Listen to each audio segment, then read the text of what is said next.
निवडणुकीनंतर ही योजनाच बंद होईल. पण आज निवडणूक होऊन 1.5 वर्षाचा कालावधी झालेला आहे. आजही योजना यशस्वीरित्या सुरू आहे.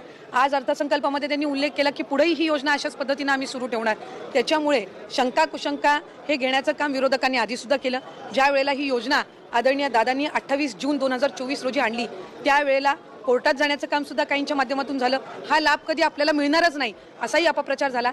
त्याच्यामुळे कुठल्याही अपप्रचाराला बळी न पडता लाडक्या बहिणींसाठी हा लाभ हा कायमस्वरूपी महायुतीच्या सरकारच्या माध्यमातून सुरू राहील ही हमी आज पुन्हा एकदा या अर्थसंकल्पाच्या माध्यमातून राज्याचे मुख्यमंत्री फडणवीस साहेबांनी दिलेली. पण मला आपल्या माध्यमातून सुद्धा सांगायचं आहे की 1500चा लाभ हा लाडक्या बहिणींसाठी अशाच पद्धतीनं सुरू ठेवण्याच्या दृष्टिकोनातून विभाग म्हणून आम्ही त्या ठिकाणी काम करत आहोत. मुख्यमंत्री माझी लाडकी बहीण ही योजना ही त्या ठिकाणी कायमस्वरूपी अशाच पद्धतीनं सुरू राहील या संदर्भातली त्यांनी घोषणा केली आणि त्यासाठी सुद्धा अधिकाधिक सक्षमपणाने ही योजना पुढच्या कालावधीमध्ये राबवण्यात येईल या दृष्टिकोनातून त्यांच्या मार्गदर्शनाखाली दोन्ही उपमुख्यमंत्री आदरणीय शिंदेसाहेब, आदरणीय सुनेत्रा काकी यांच्या मार्गदर्शनाखाली आम्ही पुढच्या कालावधीमध्ये राबवू.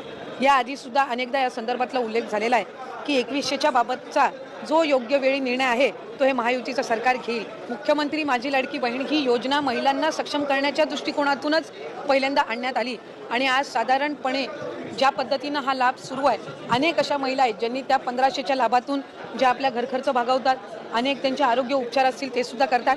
पण लघु उद्योजकांकडे सुद्धा किंवा छोट्या मोठ्या व्यवसायांकडे सुद्धा या 1500च्या लाभाच्या दर महिन्याच्या माध्यमातून महिलांनी पाऊल उचललेली आहे आणि आमच्यासाठी अशा अनेक सकारात्मक ज्या केस स्टोरीज आहेत त्या निश्चितपणाने लक्षात घेऊन पुढच्या कालावधीमध्ये फायनान्शियल लिटरसी ज्याचा उल्लेख किंवा आर्थिक सक्षमता महिलांमध्ये आणणं ह्या दृष्टिकोनातून आम्ही काम करणार आहोत. जेणेकरून लखपती दिदी असतील यांचं उद्दिष्ट गेल्या वेळेला 37 लाखाचं होतं. 37 लाख माता भगिनी या लखपती दिदीच्या त्या ह्याच्यामध्ये लाभ घेत आहेत, म्हणजे वार्षिक त्यांचं उत्पन्न 1 लाखाच्या पुढे जात आहे. त्याच पद्धतीनं यंदाच्या याच्यासाठी 25 लाखाचं उद्दिष्ट हे ठेवलेलं आहे. त्याच्यामुळे एका बाजूला लखपती दिदी आणि एका बाजूला लाडकी बहीण योजना अशा पद्धतीनं सुरू असताना हे महिलांच्या सक्षमीकरणासाठी उचललेलं हे अतिशय महत्त्वपूर्ण पाऊल महायुतीच्या सरकारच्या. हॅलो लाडक्या बहिणींनो आणि लाडक्या ताईंनो, मुख्यमंत्री माझी लाडकी बहीण योजनेचा 20वा हप्ता म्हणजे फेब्रुवारी महिन्याचा हप्ता कधी भेटतो, कोणाला भेटतो याची आतुरता आणि उत्सुकता तुम्हाला सगळ्यांनाच लागलेली असेल. यामध्येच आदिताई तटकरेंनी स्वतः व्हिडिओमध्ये सांगितलेले आहेत की लाडकी बहीण योजना कधीही बंद होणार नाही आणि जो फेब्रुवारी महिन्याचा हप्ता हा लवकरच भेटणार म्हणजे भेटणार. तर तो कधी भेटणार आहे लाडक्या बहिणींनो, तर गुढीपाडव्याला तुम्हाला वितरण मिळणार म्हणजे मिळणार, तुम्हाला भेटणार म्हणजे भेटणार. ही तारीख सुद्धा फिक्स झालेली आहे आणि गुढीपाडव्याच्या पूर्वसंध्येला तुमच्या अकाउंटमध्ये पैसे जमा होणार म्हणजे होणार अशी माहिती आपल्याला सरकारी माध्यमांकडून मिळाली आहे आणि ही ऑथेंटिक माहिती आहे. त्यानंतर अनेक लाडक्या बहिणीने प्रश्न विचारले होते आणि माझ्या बहिणींनी सुद्धा प्रश्न विचारले होते. माझ्या सख्या बहिणी आहेत आणि तुम्ही सुद्धा सख्या बहिणीच आहेत. यांनी सगळ्यांनी कमेंट बॉक्समध्ये प्रश्न विचारले होते, खरंच व्याजमुक्त कर्ज लाडक्या बहिणींना मिळणार का? याचं उत्तर आहे यस, मिळणार. पण सगळ्याच महाराष्ट्रामध्ये, संपूर्ण महाराष्ट्रामध्ये आणि संपूर्ण बहिणींना मिळणार का? त्याचं उत्तर आहे नाही. मग कुठे भेटणार आहे, कसं भेटणार आहे, सगळंच मी तुम्हाला व्हिडिओच्या माध्यमातून सांगणार आहे. सोबतच इतक्या बहिणी अपात्र होणार आहे लाडक्या बहिणींनो. ही न्यूज ऑथेंटिक होती. मी काल तुम्हाला सांगितलं होतं 1 कोटी बरोबर 5 लाख बहिणी अपात्र ठरणार आहेत आणि याचा आकडा सुद्धा समोर आलेला आहे.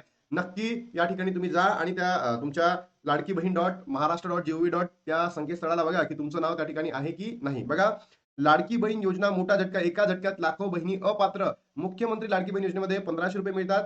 पडताळणी तर अनेक अपात्र ठरले आहेत. एका बीड जिल्ह्यामध्ये बरोबर, एकट्या बीड जिल्ह्यामध्ये 2,83,000 महिला काय झाल्यात, अपात्र झालेल्या आहेत.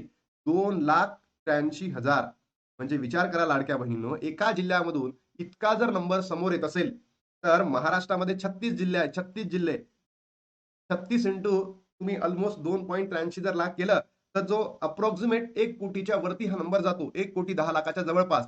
तर इतक्या बहिणी तर मी तुम्हाला कालच सांगितल्या होत्या, 1 कोटी 5 लाख, हो की नाही? तर लाडक्या बहिणींनो, ही दुःखद बातमी आपल्यासाठी आहे आणि तुम्हाला इथून जर वाचायचं असेल तर तुम्हाला तुमचे डॉक्युमेंट रेडी ठेवणं गरजेचे आहे. बघा, 2 वर्षापासून दरमहा 1500 रुपये मिळतात. आर्थिकदृष्ट्या कमकुवत असलेल्या बहिणींसाठी योजना आहेत. त्यानंतर बीड जिल्ह्यातील मुख्यमंत्री 2,83,000 लाडक्या बहिणी अपात्र ठरलेल्या आहेत. सुरुवातीला कुठलेही निकष न लावता, नियमांचे काटेकोरपणे पालन न करता लाडकी बहीण योजनेमध्ये मंजूर झाले होते. मात्र अनेक निकष लावण्यात आले असून काटेकोरपणे त्याचे पालन केले जात असल्याने बीड जिल्ह्यातील 2 लाखापेक्षा अधिक महिलांना फटका बसलेला आहे. किती आहेत? 2,83,000.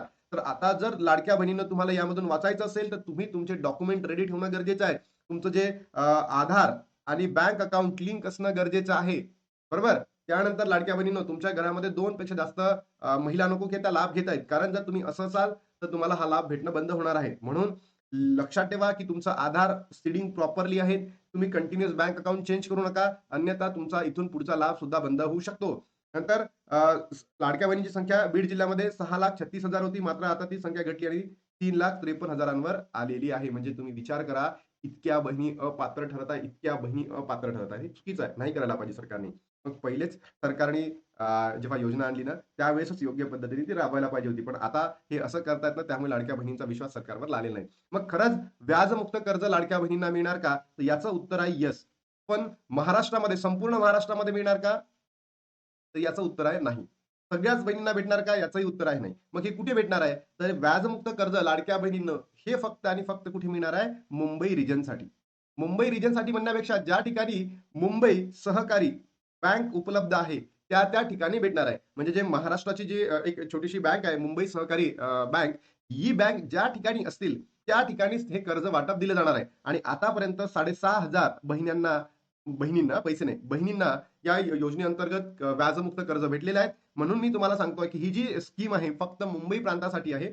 त्या ठिकाणी मुंबई कॉर्पोरेशन जी बँक आहे इस्टॅब्लिश आहे, त्या ठिकाणी जर या बँकेचे शाखे आपल्या संपूर्ण महाराष्ट्रामध्ये असते, तर पूर्ण महाराष्ट्रामध्ये सुद्धा इम्प्लिमेंट झाली असती स्कीम. पण सरकारला मला एवढंच सांगायचं आहे की बाबा, ही जे तुम्ही या बँकेकडे जे तुम्ही व्याजमुक्ती कर्जाचा जो दिलेला असेल, तोच महाराष्ट्रातील वेगवेगळ्या सहकारी बँकांकडे द्या आणि त्याच्या माध्यमातून या योजनेला ज्या अनेक बहिणींना पैशाची गरज आहे त्यांना द्या तुम्ही कर्जमुक्त, व्याजमुक्त ज्याला म्हणतो. आणि 19 तारखेपर्यंत लाडक्या बहिणींनो आपल्या अकाउंटला पैसे क्रेडिट होणार म्हणजे होणार.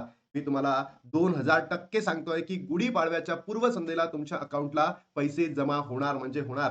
कालचा व्हिडिओ, आजचा व्हिडिओ, दररोज मी हेच सांगणार तुम्हाला की होणार म्हणजे होणार. आणि ही काळ्या दगडावरची पांढरी रेषा हे सांगतोय, कारण की आपल्याला जे महिला व बाल विकास विभाग आहे यांच्या प्रमुखांकडनं ही माहिती भेटलेली आहे लाडक्या बहिणींनो.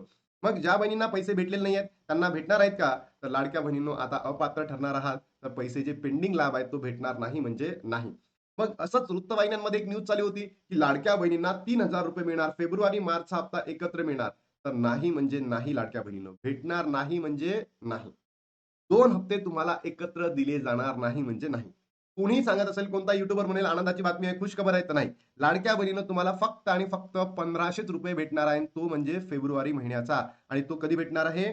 गुढीपाडव्याच्या पूर्वसंध्येला, गुढीपाडवा. काहीही म्हणजे युट्यूबर्स बघतोय ना मी, व्ह्यूजसाठी आज वितरण होणार आहे, उद्या वितरण होणार आहे, काहीच होणार नाहीये. आणि लाडक्या बहिणीनं किती रुपये? फक्त आणि फक्त 1,500 रुपये आहे. जे पेंडिंग लाभ आहे, पेंडिंग, तो मिळणार आहे का? पेंडिंग लाभ सुद्धा मिळणार नाही म्हणजे नाही. अनेक वृत्तवाहिन्यांमध्ये चालू आहे की पेंडिंग लाभ भेटणार आहे, ते पण नाहीये. बघा, अनेक महिन्यांपासून लांबला जात आहे. फेब्रुवारीचा हप्ता जवळपास 1.5 महिने लांबणीवर गेलेला आहे. गेल्या अनेक दिवसांपासून मागच्या महिन्याचा हप्ता हा पुढच्या महिन्यात शेवटच्या 2 आठवड्यात दिला जातो. त्यामुळे यावेळी देखील तेव्हाच पैसे जमा केल्याची शक्यता आहे. परंतु आज फक्त फेब्रुवारीचा हप्ता येणार की फेब्रुवारी मार्चचा हप्ता येणार याबद्दल माहिती समोर आलेली नाही. बघा, सरळ सांगितलंय, यांनी फक्त सांगितलं की मिळू शकते, पण यांनी ते लिहिताना काय सांगितलंय? नाहीच. काही दिवसांपूर्वी लाडक्या बहिणीचे 2 हप्ते एकत्र दिले होते, यामुळे यावेळेस देखील निर्णय घेण्याची शक्यता आहे. त्यामुळे महिलांना मार्च महिन्यात 1,500 ऐवजी 3,000 येते का, याच्याकडे लक्ष लागले आहे. तर नो, लाडक्या बहिणीनं फक्त आणि फक्त काय 1,500 रुपये तुम्हाला भेटणार आहे म्हणजे आहे. ठीक आहे. आणि ज्या बहिणींनी ई-केवायसी अजूनही केलेली नाही आहे, बरोबर, त्यांना तर तो लाभ बंदच झालाय. पण ज्या बहिणींची ई-केवायसीचं एडिटचं ऑप्शन आलेलं आहे, बरोबर, तर एडिट करा 31 मार्च पर्यंत, अन्यथा तुमचा लाभ त्या ठिकाणी काय होऊ शकतो? लाडक्या बहिणीनं बंद होऊ शकतो. बघा, गुढीपाडव्याला वितरण होणार का? येस, गुढीपाडव्याला वितरण होणार. म्हणजे 19 तारीख ही फिक्स झालेली आहे लाडक्या बहिणींनो. तरच व्याजमुक्त कर्ज लाडक्या बहिणींना भेटणार का? हो. ज्या ठिकाणी मुंबई सहकारी बँक आहे, त्याच ठिकाणी हे कर्ज वाटप होणार आहे आणि तिथेच त्यांना व्याजमुक्त कर्ज भेटतील. महाराष्ट्रामध्ये सरकारने निर्णय घेऊन बाकीच्या सहकारी बँकांना सुद्धा द्यायला पाहिजे, म्हणजे महाराष्ट्रातील संपूर्णच बहिणींना भेटेल. पण आता तो सध्या फक्त मुंबई रिजनसाठी आहे. इतक्या लाडक्या बहिणी अपात्र ठरणार. मी त्याचीही माहिती दिली की एका जिल्ह्यामध्ये 2,83,000 बहिणी अपात्र आहेत. इंटू 36 करा, मागे पुढे तो 1 कोटीच्या जवळपास नंबर जातो आणि तितक्या बहिणी अपात्र ठरू शकतात. आता इथे थांबतो आणि लाडक्या बहिणींना भेटतो तुम्हाला नवीन व्हिडिओमध्ये. तोपर्यंत जय हिंद, जय महाराष्ट्र, जय श्रीराम.